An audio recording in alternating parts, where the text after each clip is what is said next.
Hi YouTube, this is Darkon633, and today I'm bringing a review of the Power Rangers Dino Supercharge Ankylo Zord. Now, the Ankylo Zord did appear on Dino Charge quite early in the series. However, it wasn't until the Dino Supercharge line where Bandai America decided to release the Ankylo Zord.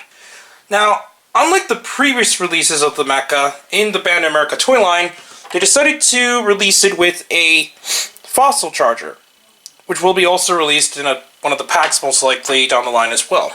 But before we go onto the Zord itself, we're going to take a look at the box. Now, the box is a little bit different than the regular Dino Charge, obviously, since this is under the Power Rangers Dino Supercharge line. It shows a picture of Super Dino Drive Red. Nice picture of the Ankylo Zord here. And everything else is just pretty much what you can expect from these kind of Zords. It has a nice picture of the Zord on the back in a CG kind of style. Features and how it combines with the Megazords and so on. But anyways, we'll take a look at the Zord itself. Sorry. Still recovering from a cold, so I'm kind of coughing here and there still. But anyways, the Ankylo Zord is pretty close to what you could expect onto the design itself. There isn't that much missing paint compared to the other releases, so I'm actually quite impressed with what Bandai America's done to release the Zord.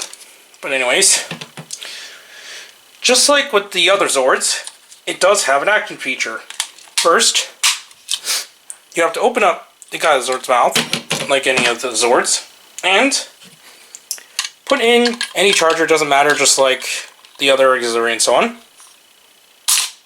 And then, sorry it was off camera, I'm going to quickly do it again. The hammer piece will spring down. So it's pretty cool what the Ankylo Zord can do. Articulation wise, you pretty much have the same on the auxiliary. The legs pretty much move, but that's about it for the Zord itself. I'll take a look at the charger. As you can see, it is a fossil charger, so it has 4 sides. This is the standard side. Sorry, the camera's not picking up very well for some reason today. So that's pretty much what you're going to get from there. Here's the QR code as usual. Plug it in and then Charger,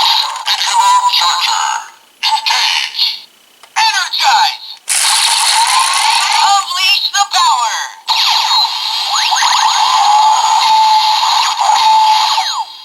Ankylosaurus, Power Ranger Aqua. so that's pretty much all you're going to get with the charger itself. But because this is an auxiliary Zord, the main fun of the Zord itself is not on the Zord as an individual.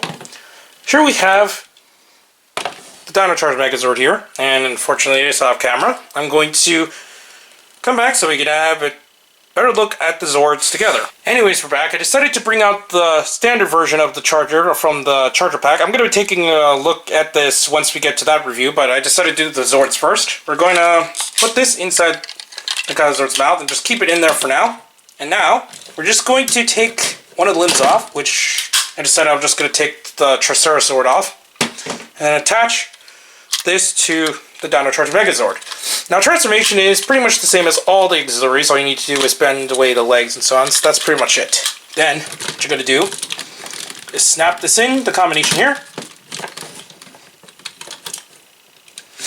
And then, just like with the other features, you can slide the thing down, and then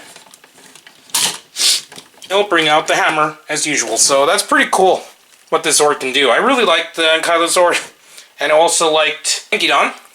So it was pretty cool that this one actually stayed pretty much intact and almost pretty spot on to the Japanese release. Some of the other Zords had a little problem, like once again, the Triceratops Zord did have the missing flip piece. The Stegazord no longer had the shield, but this one actually stayed pretty much intact, and also most of the paint is intact too, so I'm actually quite impressed with this version of the Ankylo Zord. Now, the Zords have popped up in several locations. I heard they have appeared in Target, and I also know that it's definitely at Toys R Us, since I got this at Toys R Us along with the Pleasure Zord, which I'll be also reviewing on my channel coming up as well.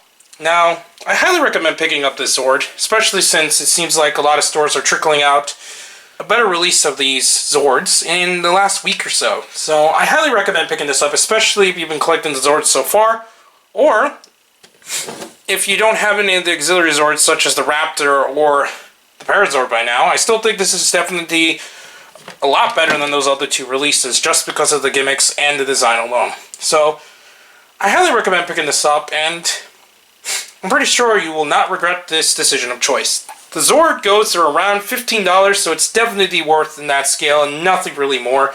It's definitely better on sale, but even at the $15 or $16 depending on some locations, I highly recommend picking this up.